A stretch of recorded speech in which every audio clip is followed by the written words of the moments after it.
Boa noite a todos. Boa noite. Em primeiro lugar, agradecendo a casa, ao convite que está aqui na noite de hoje. Parabenizando a casa pelo seu aniversário, os companheiros do GEAF, mando um abraço para todos. 32 anos, não são 32 dias. E no sábado, a gente esteve aqui e eu ouvi a Eliana falando, e ela falando da emoção, desse trabalho, desse tempo. Aí depois caiu a ficha, são 32 anos. É muito tempo, né, na dedicação. Eu não tenho isso de idade. Né? Mas é muito tempo e a dedicação, o trabalho tem que ser feito na divulgação do Evangelho, na divulgação da doutrina espírita, é muito importante. E a gente tem que ficar feliz pelos 32 anos, mas tem que ter a convicção que muito ainda precisa ser feito. Mas, de qualquer forma, parabéns por ser a primeira casa da região e a casa que originou a todas as outras. Se todas as outras têm conseguem levar o Evangelho, conseguem levar este amor, aquilo que Jesus deseja a cada um de nós, é graças à dedicação daqueles pioneiros que abriram esta casa. E esta casa, como todas as outras, ela é uma escola, precisa ser uma escola, né? E nós estamos vindo a esta escola para aprendermos. Mas é interessante a seguinte colocação: quando o nosso filho, nossa filha, chega para a gente e diz assim: eu não vou à escola. Por que você não vai? Ah, não vou à escola porque eu não gosto de matemática. Não gosto. Aí o que nós falamos? Nós como pais, o que nós falamos? Você vai. Ah, eu não gosto de física, química, biologia. Não interessa. Você vai porque você precisa aprender. Aí o nosso filho, nossa filha diz assim: eu não vou à casa espírita. Não quero ir à casa espírita. Aí nós dissemos o quê? Tudo bem. Deixa que quando ele crescer, ele vai decidir. Né? Só que isso pode ter um impacto muito grande. Nos Estados Unidos, uma pesquisa demonstrou um fato alarmante. O número de pessoas que se dizem sem religião, ateias, cresceu em 6%. Parece irrisório, 6% considerando o restante. Mas o fato que alarmou era que a maioria das pessoas que se diziam ser religião eram jovens e adolescentes. Por que isso está acontecendo? Pelo seguinte: eles não tendo esse embasamento da questão religiosa, e como eles estão o tempo todo sendo massificados pela questão física, matemática, química, biologia, começam a ver vídeos na internet. A internet é ótima, né? A gente tem a oportunidade de ver muita coisa, mas também tem o outro lado. Então eles começam a ver situações e está vendo esse crescimento do número de vídeos criticando a questão religiosa, dizendo que Deus não existe, e provando na visão deles que Deus não existe. E eles começam a ter essa ideia, e nós ainda colaboramos. Quando a criança acontece alguma coisa com a criança, né? E aí, pegando o gancho do Álvaro, quando ele falou no sábado, quando a criança acontece uma coisa, a gente fala assim: bem feito, Deus castigou você. E aí pega aquele Deus de Moisés, né? Olho por olho, dente por dente, né? Nós falamos: Deus castigou. Só que a criança acha que ela não merecia aquilo, então ela toma raiva, ela começa a se irritar. Que Deus é esse que acha que eu tenho que ser punido? Só que se a gente chegasse e dissesse o seguinte: aconteceu isso com você? Na escola você estudou a terceira lei de Newton, que dizia: para toda ação existe uma reação, causa e efeito. Então, a gente vê que essa questão científica ela tem muito a ver com a questão religiosa. E nós não abordamos isso, né? O Espiritismo tem condição de responder essas perguntas, a esses questionamentos que a criança faz quando traz a questão científica? Tem. Só que nós, como pais, precisamos estudar. Estudar o quê? O Evangelho? O Evangelho a gente já conhece, né? Tem uma história de Caibá Schüttel. Caibá Schüttel, ele sempre questionava por que nós, toda vez que alguém chegava novo na casa espírita, na doutrina espírita, nós dizíamos que era o nosso lema: estudar e trabalhar. Só que nós só queremos estudar, não queremos trabalhar. Verdade? Né? Quando a gente vê às vezes o trabalho que é feito na casa espírita, quando a gente vê no GEAF é assim, né? São poucas as pessoas, que são os mesmos para todas as tarefas. As pessoas não acabam não se engajando nessa obra, porque às vezes a gente não gosta muito, não sente afinidade, não sente afinidade, né? Mas nós precisamos, é o lema do Espiritismo: estudar e trabalhar. E aí ele sempre teve esse questionamento, mas não é de hoje, sempre foi assim. E ele ficava com aquilo. Por quê? Aí ele desencarna, aí encontra com o grupo, com os mentores, né, com os benfeitores espirituais, e faz esse questionamento. Aí os mentores dizem para ele o seguinte: nós vamos fazer com que você volte 600 anos e estude o perfil psicológico dos espíritas de hoje. E ele faz isso. E ele descobre que éramos padres e freiras. Ou seja, nós já estudávamos há 600 anos. E hoje o espírito, quando ele aprende, aquilo é patrimônio dele, certo? Se é patrimônio dele, então não importa quantas encarnações eu faça, eu levo aquilo comigo. Então hoje eu já sei. Por isso é que eu tenho facilidade em entender as passagens de Jesus e aplicá-las na vida, e tentar aplicar, entender o que Jesus quis dizer, porque nós já trazemos essa bagagem, né? Então, eu vou estudar o Evangelho? Não. Eu tenho que estudar o quê? O que está sendo oferecido para nós no dia de hoje. A questão científica, né? Nós precisamos entender todo esse mecanismo, aquilo que nossos filhos estão estudando, física, matemática, química. Nós precisamos estar junto com eles, entendendo, e levando os conceitos espíritas, explicando: olha, esse aqui tem a explicação. Porque quem é o nosso maior adversário? O adversário do Espiritismo. Quem é o maior adversário do Espiritismo? Kardec pergunta isso, né?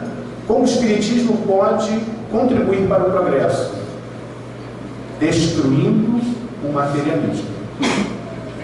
Esse é o nosso maior. Mas não é o católico, o evangélico? Não, eles já são cristãos. Podem talvez não entender da mesma maneira que nós entendemos as palavras de Jesus, mas eles estão já no caminho. E nós ainda temos um outro agravante: nós nos dizemos cristãos, mas agimos como materialistas. As nossas ações são pautadas no materialismo. Nós tentamos ver a questão do custo-benefício. Será que isso é melhor para mim? Será que isso vai me ajudar de alguma forma? É uma troca. Mas o espírito não age assim. Age, às vezes nós fazemos alguma coisa pensando: se eu fizer esta caridade, eu vou para o nosso lar.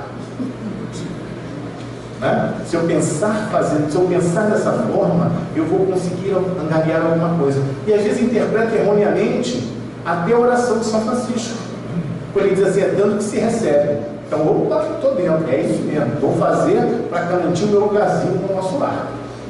Mas a gente sabe que não é bem dessa forma, né? E quando a gente tem essas ações materialistas, a gente vai ver que tudo à nossa volta acaba tendo esse contexto. Nós vamos encontrar políticos materialistas, corporações materialistas, governos materialistas. E qual a dificuldade e qual o perigo que isso apresenta para nós? Tem uma história que você vê verídico. Uma montadora americana, ela construiu um veículo né, popular, que tinha um problema, que quando se desse uma pancada, se ocorresse uma colisão no motor, ele explodia.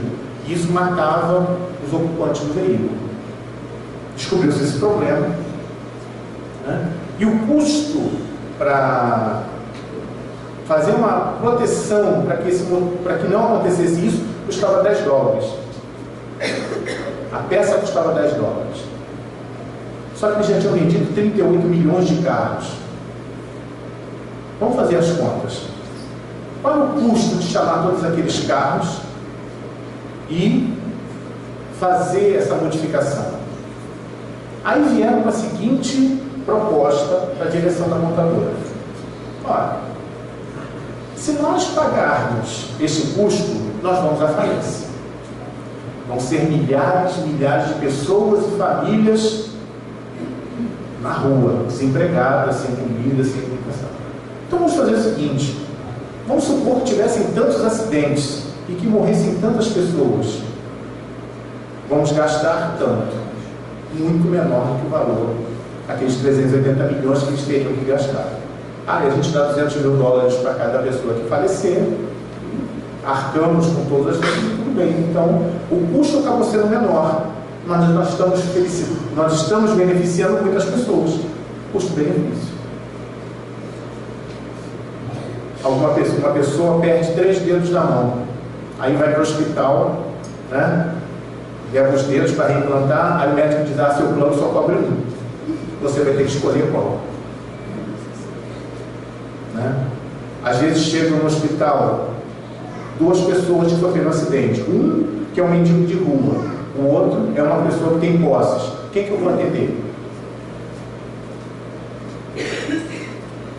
Esse é o materialismo.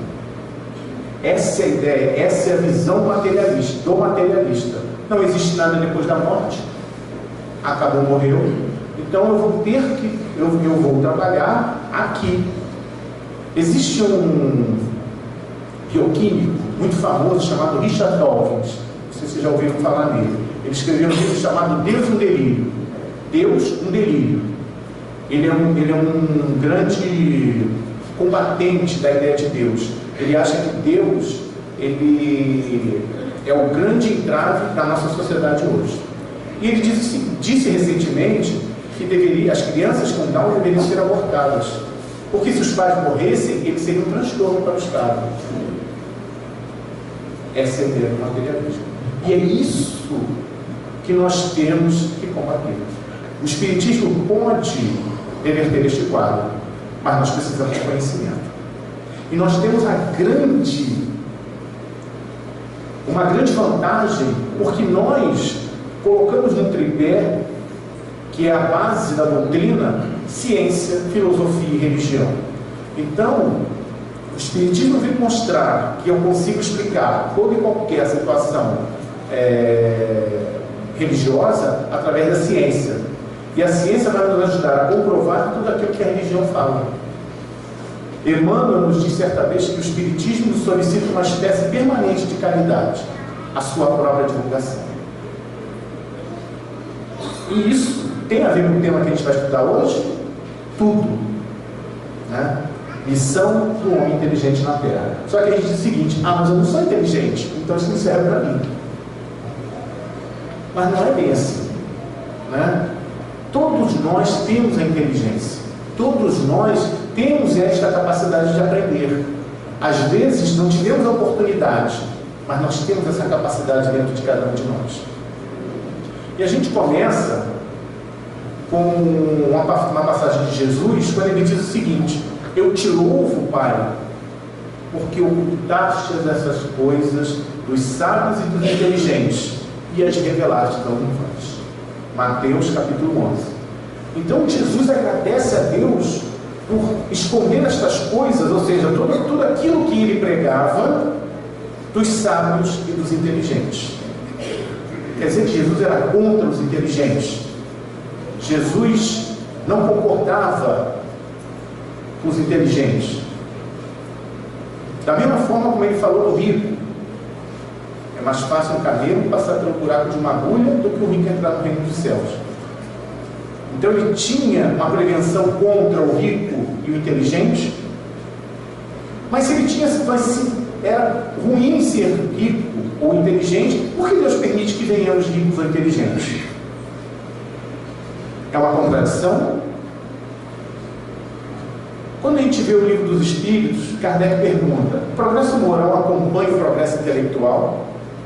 E os Espíritos respondem: decorre deste, mas nem sempre o segue imediatamente. Então, por que Jesus tinha essa prevenção contra o inteligente? E a gente vê na mensagem de Ferdinando, no Evangelho segundo o Espiritismo, que é o que dá o título do nosso estudo da noite de hoje, ele diz assim: não vos orgulheis do que sabeis, pois esse saber tem limites bem estreitos no mundo em que habitais. Então o nosso conhecimento ele tem limites nesse planeta. Conforme nós formos evoluindo, esse conhecimento ele vai aumentando. Mas o que é esse conhecimento? Nós observamos um fato, né? Uma determinada situação. A partir dessa situação que nós observamos, nós traçamos uma teoria. Nós raciocinamos em cima daquilo. E também tem um fator emocional, onde aquilo eu posso estar vendo uma determinada situação, mas eu não consigo enxergar. Quando se começou a questão espírita, o espiritismo em si, ocorriam determinados fenômenos, né? Então a gente teve médiuns espetaculares que se prontificaram a participar de determinadas experiências. Uma delas era da parafina.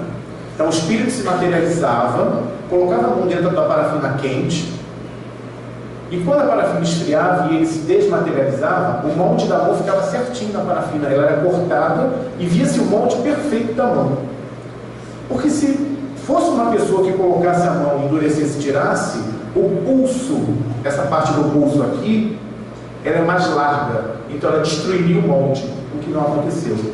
Os cientistas viram aquilo e falaram: eu não acredito. Mas você está vendo, mas eu não acredito. Isso é farsa.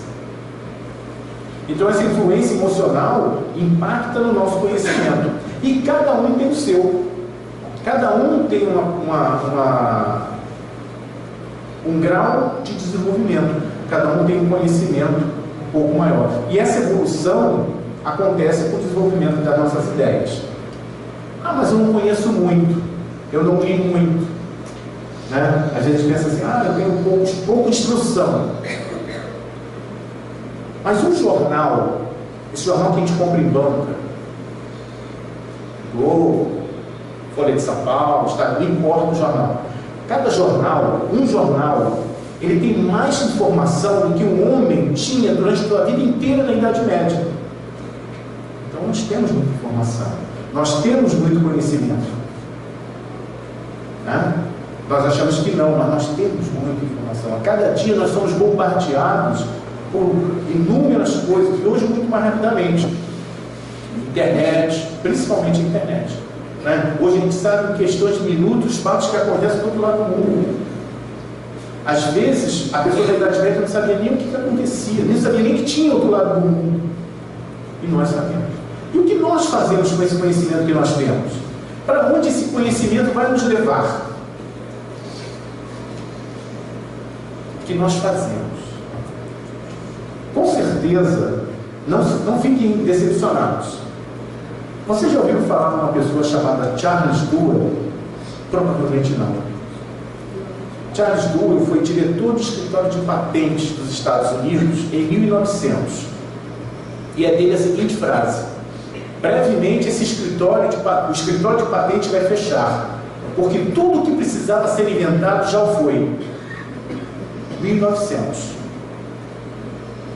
Ken Olson, já ouviram falar? Acho que só o Fernando conhece.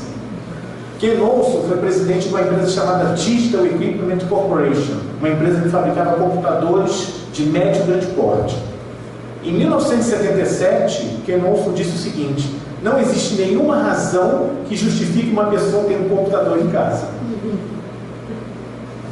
Por que eles falharam? E por que tantos outros que a gente ouve falham quando dão essas previsões? É ótimo a gente ver assim, programas, né, de 10 anos atrás, cara, vamos prever o futuro. Aí você ouve tudo furado. Tudo furado.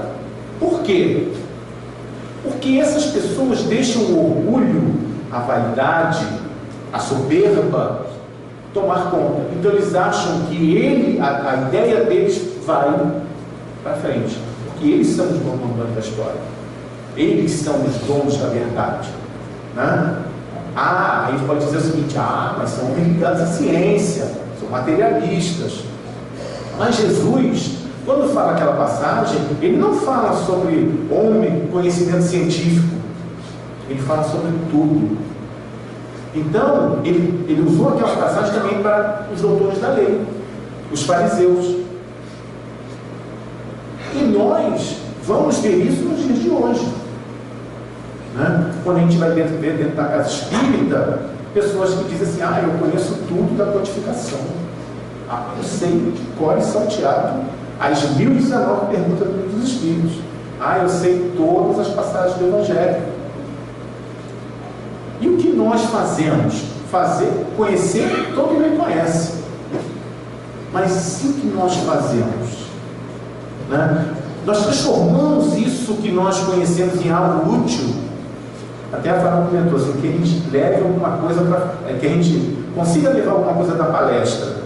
Né? Mas às vezes nem nós precisamos se acordar. Não é da palestra. Mas será que eu vejo o Evangelho e coloco ele no meu dia a dia? Será que eu consigo utilizá-lo de uma maneira eficaz no meu dia a dia? Eu estava assistindo uma palestra de um companheiro lá de Tombos, que é uma cidade de Minas, que ele fala o seguinte, quando ele fala do autoconhecimento. Então ele diz que nos primeiros 7 anos da doutrina, desde que a gente entra, os primeiros 7 anos, o nosso crescimento é absurdo. Nós modificamos muito. Vamos fazer uma análise. Como nós melhoramos nos últimos 7, 8 anos? Melhoramos muito? Nós somos diferentes daquele que quando começou a doutrina? Com certeza nós somos. E tivemos um crescimento muito grande. Mas depois ocorre uma estagnação. A gente já não cresce conforme gostaria que crescesse. Por quê? Então ele faz uma comparação com um lago. Na borda desse lago, nós temos detritos. Garrafa PET, copo descartável, pedaço de madeira, lixo, aquele lixo de um modo geral. E esse lago, com esse lixo, é a nossa vida. Somos nós. Quando a gente começa a tirar esse lixo da borda do lago, são esses 7, 8 anos. Aí dá uma aparência melhor ao lago. Nós estamos melhores. Mas o grande trabalho depois é entrar no lago e tirar o lodo do fundo. Isso é o que se chama reforma íntima. Reforma íntima é aquela coisa onde eu vou lá dentro e é onde dói mais. Dói muito, porque eu vou mexer com coisas que eu não gostaria que mexesse. Né? Então, o que nós fazemos com este conhecimento que nós pegamos na doutrina? E aí Jesus vem nos dizer, está em João, a passagem, a grande passagem: conhecereis a verdade e a verdade vos libertará. Então, que verdade que Jesus pede? É a verdade de cada um, é o meu íntimo, é o meu eu, aquilo que está lá dentro que eu não quero que ninguém saiba.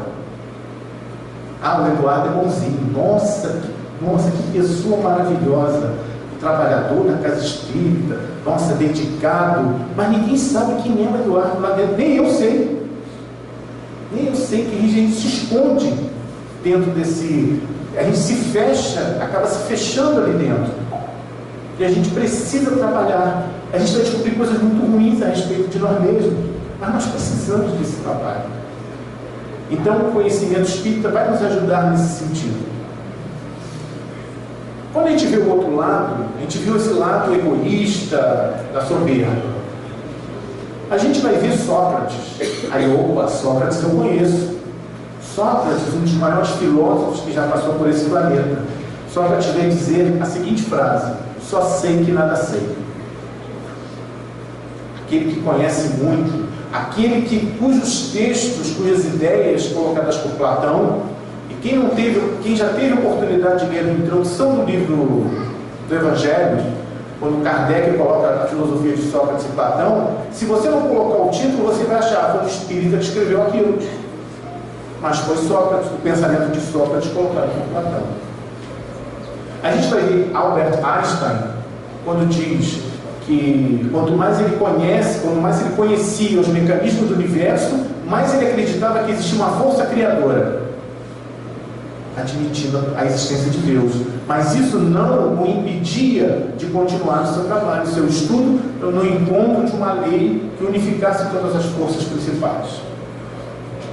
Divaldo Franco vai dizer que é bom viver, pois cada dia me dá a oportunidade de melhorar um pouco mais. Divaldo Franco. A gente sabe o quanto, mas cada dia ele procura se melhorar, procura conhecer, aprender cada vez mais.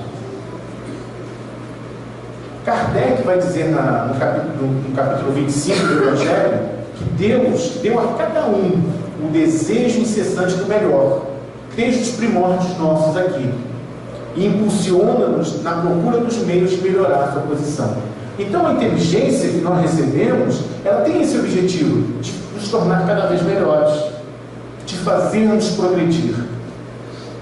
Então hoje eu estou numa determinada situação, mas a minha inteligência, aliada a esse conhecimento, pode fazer com que eu dê um passo maior, que eu consiga melhorar a minha posição. E é isso que vai nos distinguir do restante da criação.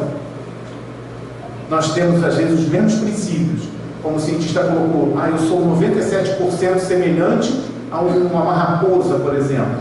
Mas o que me difere da raposa? São genes. Não, tem algo muito mais que a ciência ainda não consegue provar, mas estamos muito perto disso. Só que o Espiritismo já disse isso há 160, 180 anos atrás, da publicação do Livro dos Espíritos.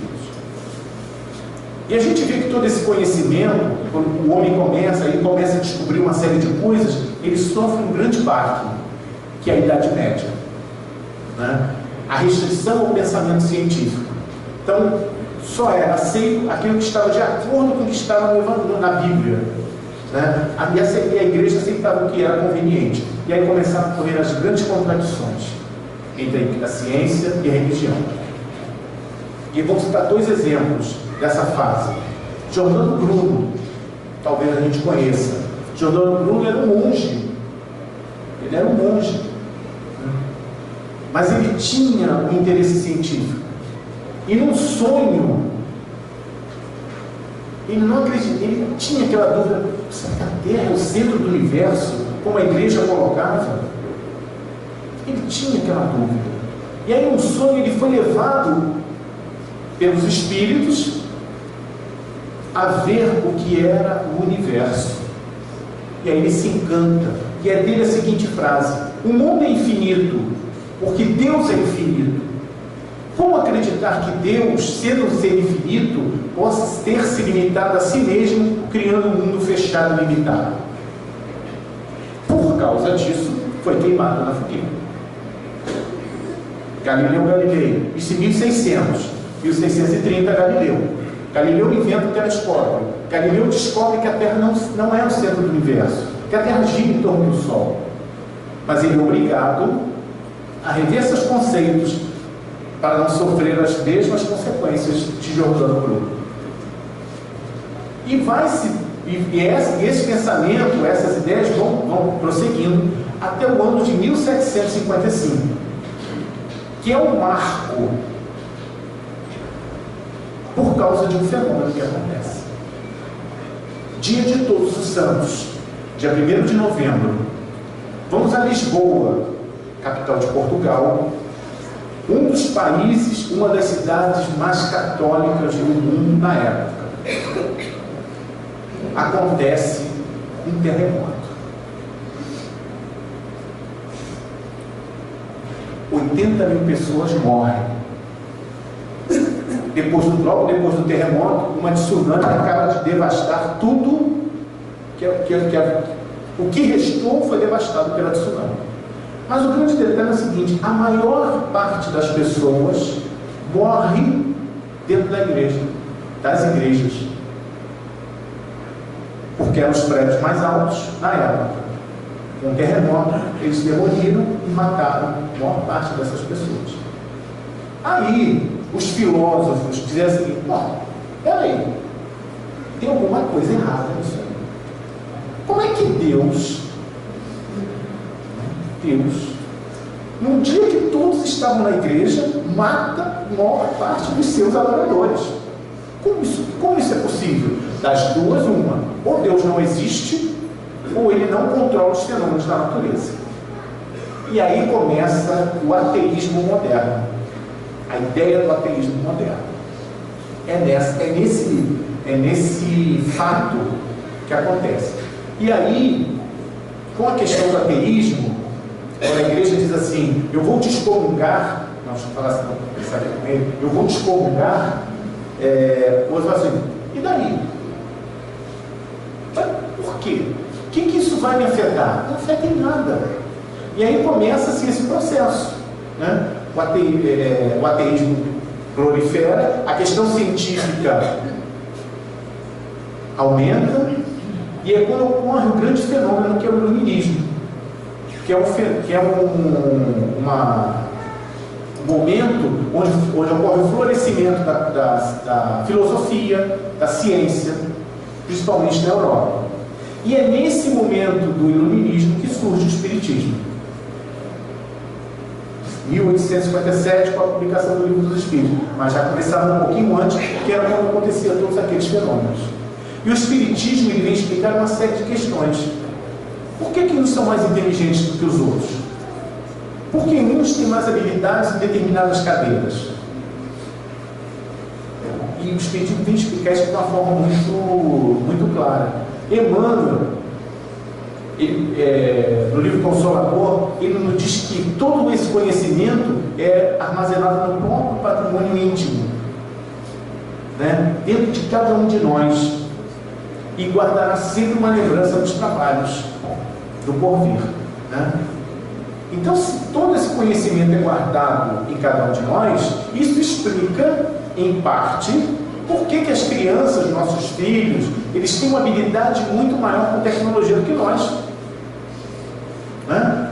Mexe com o telefone celular. É o mesmo negócio. Uma criança de 1 ano, 2 anos, deram para ela um telefone, aí ela começou a ver foto, ela foi arrastando o dedo como se já soubesse que era daquela maneira. E aí a gente fica assombrado com isso. A criança, ela tem uma capacidade muito grande. E aí o que nós pais pensamos a respeito disso? Eu não sei nada, eu estou desvalorizado, ele é muito melhor do que eu, e acabam endeusando esses filhos. Então esquecem que eles, pais, eles têm um conhecimento de vida muito maior. O conhecimento deles é tecnológico, o dos pais é de vida. São experiências que eles ainda vão passar, que eles não fazem a menor ideia do que seja, mas nós já conhecemos. Então, eles são mais inteligentes? Que bom! Mas eu preciso manter este controle, porque eles pedem por isso. Eles clamam por essa obediência e vão testando os nossos limites. Então eu não posso deixar a criança fazer tudo, porque ela conhece mais, sabe mexer melhor no celular do que eu. Porque eu tenho outras experiências. A minha bagagem é muito maior. As experiências que a gente tem são muito maiores. Minha filha, uma vez, pediu para ir para uma festa. Aí eu, tá bom, onde é a festa? Em tal lugar. Eu falei assim, você não vai. Pô, todo mundo vai, meus colegas todos vão. Eu falei, você vai ser os seus colegas, né? Você não vai. Mas por que eu não vou? Por isso. Aí comecei a dar as razões para ela. Aí vieram as colegas, pô tio, deixa ela ir. Não vai. Aí começa aquela discussão. Eu falei, tá bom, você vai, mas eu quero 10h30 em casa. Tá bom? Pô, beleza, não sei o que. Aí foi.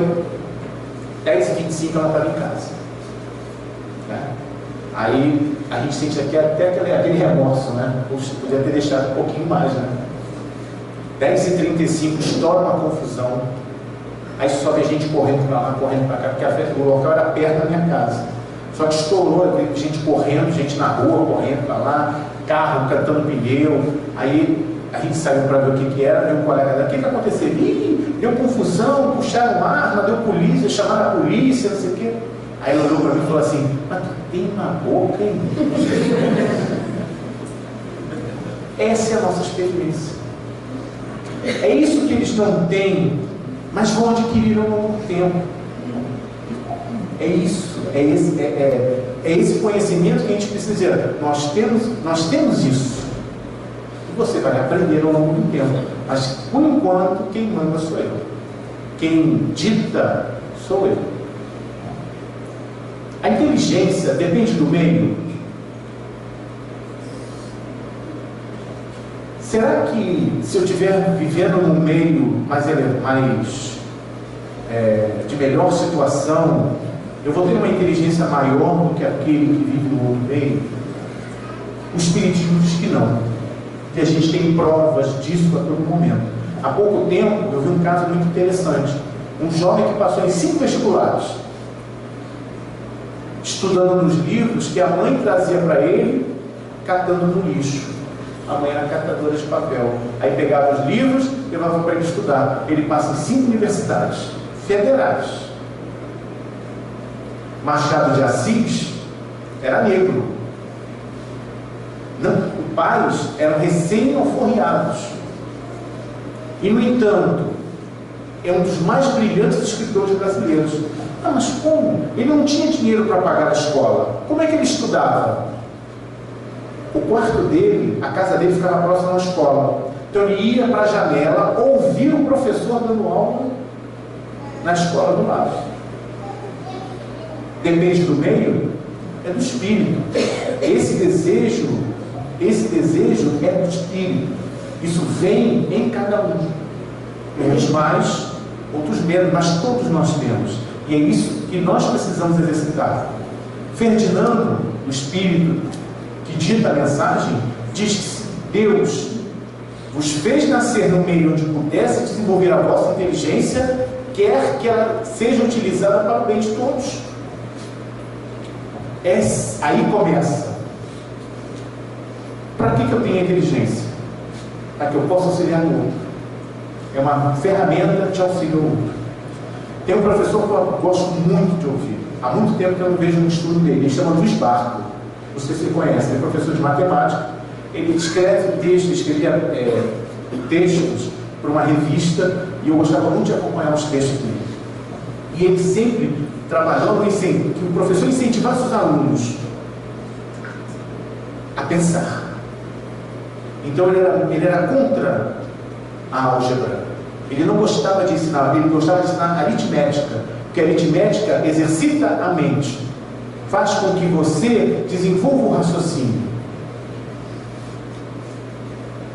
Tem uma história, e a gente vê assim que o ensino, os professores, eles têm uma fundamental importância no desenvolvimento do interesse dos alunos. Numa escola, um professor, acho que um dos melhores professores da escola, ele foi fazer o seguinte experimento. Ele foi em cada turma, pegou os piores alunos e formou uma turma, só com os piores alunos. Aí, cara, o que você quer provar? Eu quero provar que não existe não existe burro, não existe ninguém capaz de aprender. Então eu vou pegar os piores alunos e vou fazer os melhores alunos da escola. Todo mundo riu. Todo mundo riu dele. E aí, no final do ano, os piores alunos foram a melhor turma da escola. Foram a melhor turma da escola. Uma outra passagem aconteceu nos Estados Unidos. Um professor de psicologia pediu aos alunos para fazerem um questionário com 200 alunos numa comunidade pobre. Não sei se ele foi em Nova York, não sei, uma comunidade muito pobre. Aí depois, quando eles fizeram a análise dos alunos, né, dos questionários, dos 200, eles disseram assim, nenhum desse, não se aproveita nenhum. Aí depois, pelas condições socioeconômicas, pelas condições da residência, onde morava, etc. Depois de 30 anos, a filha do pesquisador deu continuidade, procurando saber onde estavam aqueles 200 que foram entrevistados. Dos 200, 190 estavam na mesma cidade. Desses 190, 170 tinham títulos de nível superior. O que aconteceu de errado? Por que aquelas crianças que não tinham aparentemente condição nenhuma tiveram esse crescimento? Aí foram pesquisar, aí foram conseguir encontrar o endereço deles e foram fazer entrevista com eles. O que levou você a sair daquela condição? Aí, na grande maioria dos casos, assim, tinha uma professora, todos começavam assim, tinha uma professora, aí foram procurar a professora ainda era viva.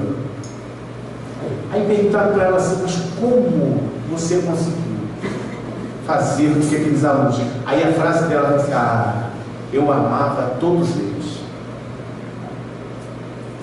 É isso que a gente precisa.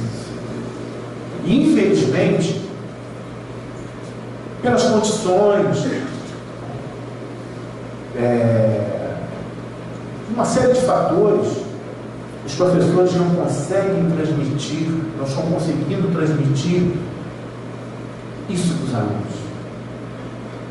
Se tiver algum professor aqui,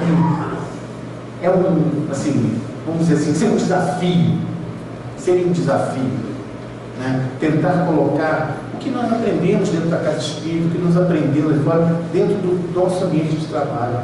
É muito difícil. Eu tento fazer isso no meu. E vou dizer para você, confesso, que não é fácil. Não é fácil. A série de problemas que a gente encontra todo dia, às vezes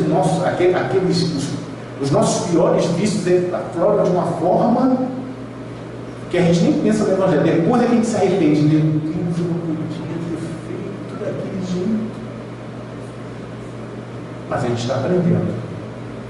E a universidade, ela é um grande celeiro materialista. Muito poucas universidades, elas incentivam essa questão humanista. E a gente vê assim, grandes cientistas que pregam determinadas teorias que Deus realmente acontece isso, Deus atrapalha o desenvolvimento, que a crença em Deus impede o desenvolvimento da ciência. Até um famoso cientista disse o seguinte, que a Academia Nacional Americana de Ciências, 85% dos cientistas não acreditam em Deus. Ele falou assim, mas isso não é o preocupante. O preocupante são os 15% que acreditam. Isso é que preocupa eles. Mas há esperança. Tem um professor, uma determinada faculdade de medicina, que deu uma prova. A prova tinha 6 questões. 5 delas valiam 1 ponto e uma questão valia 5. Aí quando os alunos pegaram a prova, falaram assim, professor, tem alguma coisa errada aqui. Não, a prova está certa. Essa questão aqui, qual? Aqui vale 5 pontos. Qual o nome da pessoa que limpa o andar? Aí o professor explicou. Tão importante quanto o cirurgião é aquele que faz a asepsia da sala de cirurgia. Então nós precisamos saber o nome de todos, porque todos são importantes para o tratamento daquele doente. Essa é a visão humanista, essa é a visão de caridade. Todos são iguais. Uns tiveram uma determinada oportunidade, outros não, mas todos, o trabalho de todos é importante para que o resultado final seja um sucesso. A gente está vendo hoje médicos de nome. Tem uma amiga que passou por uma situação dessa, que começam a orientar seus pacientes para a questão religiosa. Tem uma amiga que teve um problema sério na coluna. Aí ela foi em todos os médicos faziam todos os exames caríssimos e não se descobriu nada. Aí levou-se para um cara que era o bambambam de neuro, aí o nome que eu nem... É algo ligado, não é nem ligado à questão de ortopedia, à questão neurológica, que era assim, do Brasil, ele era referência. Aí ela foi, levou todos os exames para ele, aí ele olhou tudo, disse para ela o seguinte: você tem alguma crença religiosa? Chega num ponto que você não tem o que fazer, tem que ter alguma coisa religiosa. Então os médicos hoje eles já estão começando a entender que o conhecimento deles, o conhecimento de medicina não é suficiente. Há médico dizendo que assim, reúna a família e ore por ele. O que eles, antes eles faziam isso com desdém, como dizer assim, ó, não tem mais jeito. A única coisa que ele pode fazer é orar por ele. Como fosse assim, o resto. Hoje, e é interessante sim, que a biologia vai dizer, isso não influencia, mas a medicina é mais prática. Então, o que os médicos fazem? Chamam a família e falam, vamos orar por ele, vamos orar pela saúde dele. Quais os resultados?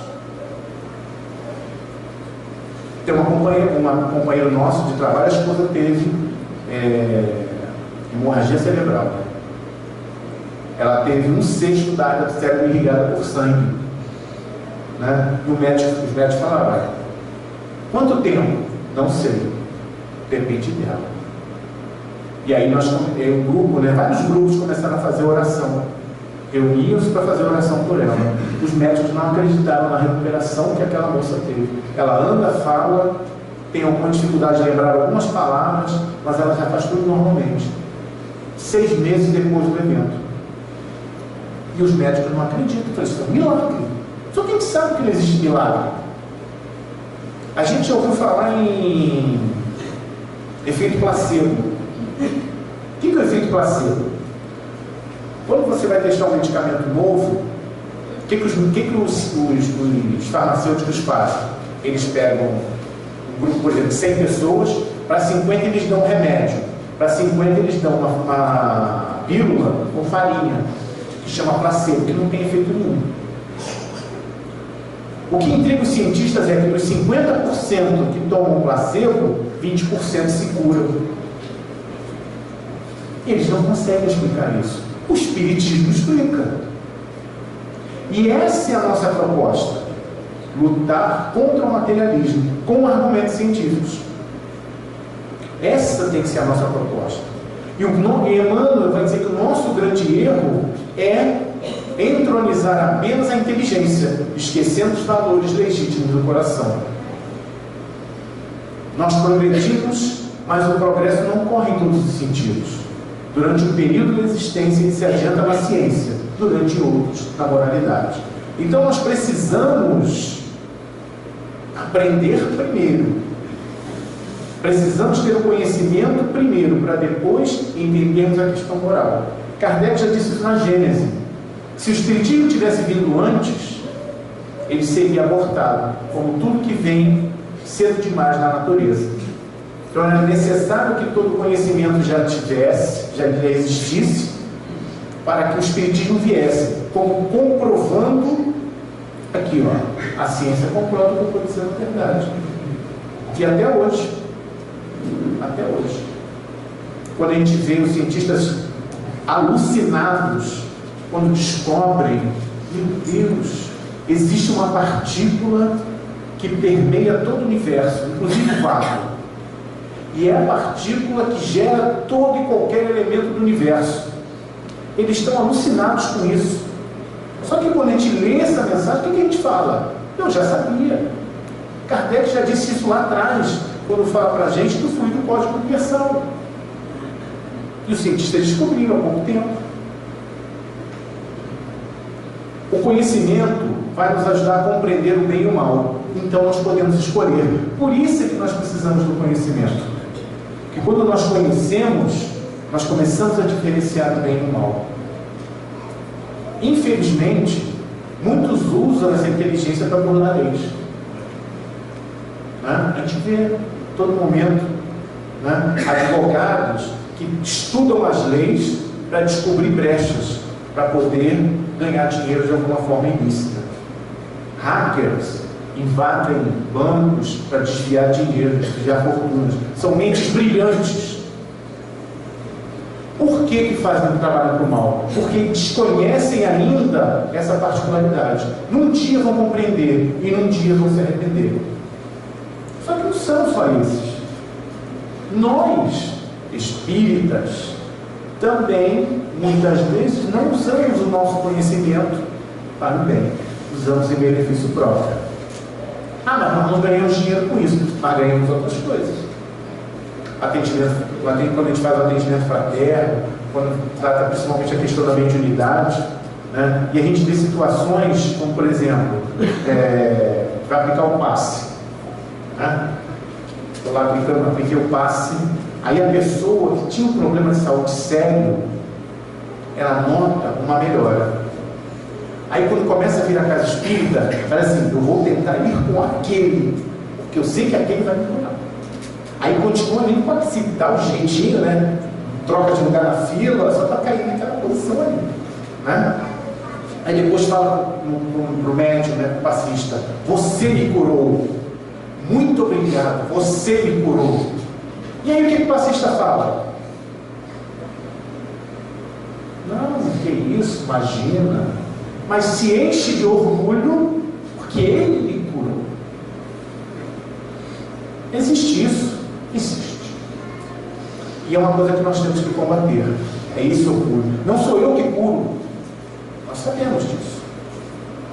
Né? Então, esse conhecimento que nós precisamos utilizar. Então, quando eu digo assim, não, meu irmão, não fui eu que te curei, foi Jesus, foi Deus que te curou. Eu sou um mero instrumento. Como o lápis é um instrumento que é utilizado para escrever mais belas páginas. Foi o lápis que escreveu? Foi o lápis que colocou no papel? Não foi. Foi uma inteligência superior, foi algo superior que colocou no papel. O lápis foi um mero instrumento. Poderia ter sido uma caneta, poderia ter sido um carvão, poderia ser qualquer coisa, mas foi o lápis naquele momento. E esses que infelizmente usam mal o conhecimento que têm, são aqueles jardineiros que recebem a enxada para lavourar as terras do patrão e que no ato de gratidão usam essa ferramenta para atacá-lo, para destruir a lavoura, para exterminá-lo, que é o que nos diz Ferdinando na mensagem. Então nós precisamos do amor, mas o amor não prescinde do conhecimento. Nós temos que ter esse conhecimento. Se não fosse assim, o Espírito de verdade não diria para a gente assim, espíritas, amai-vos. Este é o primeiro mandamento. Instruí-vos. Esse é o segundo. Porque se fosse só o amor, ele diria para a gente, espíritas, amai-vos. Ponto. Só que ele não disse isso. É de instrução. Instruí-vos. Este é o segundo mandamento. André Luiz vai dizer que os voos do altíssimo, os voos da alma, só se fazem possíveis quando a intelectualidade se alia ao humor sublime. E para a gente encerrar, qual a missão do homem inteligente na Terra? A gente falou tanto de conhecimento, mas qual é a missão do homem inteligente na Terra? Para que a gente, com a nossa inteligência, possa ajudar a todos, aqueles que precisam. Então eu tenho uma inteligência, eu tenho um conhecimento. Aí vem a casa espírita. O que a casa espírita precisa? Eu preciso de tanta coisa. Mas eu não tenho condição financeira para ajudar. Não estou precisando de gente de condição financeira. O que você sabe? O que você faz? Eu dou aula de matemática. Ótimo. A gente está pegando crianças para ensinar matemática, para ajudar complementação, a fazer uma complementação. Você topa fazer? Eu não sei, eu sou pedreiro. Ótimo, puxa, como eu gostaria de aprender a sentar um tijolo. Mas eu sou engenheiro, não importa. Mas é um conhecimento. E aquela pessoa tem um conhecimento, ele sabe fazer aquele trabalho. Então ele vai me ajudar. Vai ajudar a quantos aqui na casa desejarem. Mas é simples, não importa. É algo que eu tenho, que eu posso doar. É o meu conhecimento. Eu não aprendi aquilo à toa. Eu estou ali doando esse conhecimento. Infelizmente, muitos usam esse conhecimento como um instrumento de orgulho e perdição para si mesmos. O homem abusa da inteligência, como de todas as faculdades, mas não lhe faltam lições para adverti-lo que uma poderosa mão pode retirar o que ela mesma lhe deu. Interessante que isso não é um castigo, nem uma punição. É uma maneira de poder mostrar como nós estamos utilizando errado, como nós fazemos com a criança. A criança usa errado algum brinquedo, alguma coisa, nós tomamos. Mas tomamos por quê? Porque ela não soube se comportar, mas quando ela aprender, ela vai ter de volta. Para a gente encerrar, né? Entendemos a nossa missão. E por que nós temos que ter o conhecimento? Muitas pessoas dizem que não leem os livros da Joana de Ângeles, o livro do Divaldo, a psicografia da Joana, por quê? É difícil, né? Nossa, como é difícil. Eu tenho que ler o livro da Joana com o dicionário do lado. Mas eu descobri isso também com o Manuel Filomeno de Miranda. Né? Ele usa palavras, você não entende que palavra é essa. Aí você tem que ir no dicionário buscar o que ele quis dizer com aquela palavra. E o Divaldo perguntou isso para a Joana. Por que a senhora escreve assim? As pessoas acham tão difícil. E a Joana, aqueles espíritos, quem conhece a história, quem já teve a oportunidade de ler, a elevação que esse espírito tem, ela diz o seguinte: porque o espiritismo é uma doutrina de cultura e nós não devemos adotar gíria ou uma linguagem vulgar para facilitar a conversação.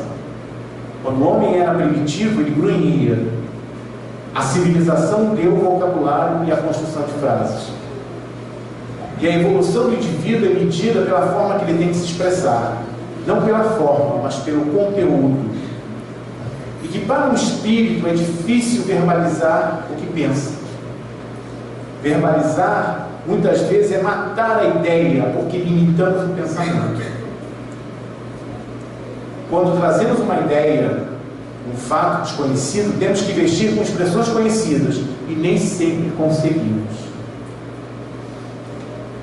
Por isso é que nós precisamos do estudo. Quando a gente vê um senhor 80 e poucos anos iniciando uma faculdade, mas ele está com 80, mas aquele senhor sabe que o espírito imortal, ele vai usar aquele conhecimento para o futuro, vai usar aquele conhecimento para uma nova existência. Então, todo momento é momento de aprender. Todo momento é momento de conhecer, aprender coisas novas. E mais interessante e mais gratificante é quando nós conseguimos aliar tudo aquilo que a gente aprende com a questão doutrinária, com a questão do mundo científico. Os dias de hoje, a gente vê os ensinamentos, a gente vê as coisas que estão sendo descobertas, e a gente fica assim: meu Deus, o espiritismo fala disso. E aí, quando a gente começa a mostrar para todos, olha só, isso aqui que você está vendo hoje, olha só, esse livro é de 1860 e está falando a mesma coisa. Então, quando a gente vê isso, isso fascina e nos dá cada vez mais o desejo de aprender. Queria agradecer a todos a paciência que tem aturado essa hora, né? Que a gente consiga ter uma visão diferente com relação ao conhecimento, com relação às verdades que a gente enxerga no dia de hoje, que a gente aumente a nossa ânsia pelo conhecimento e que a gente consiga cada vez mais aprimorar o nosso conhecimento e empregar o conteúdo do Evangelho no nosso dia a dia. Que o Pai amado, que o Mestre amigo abençoe a todos os nossos corações na noite de hoje. Muita paz.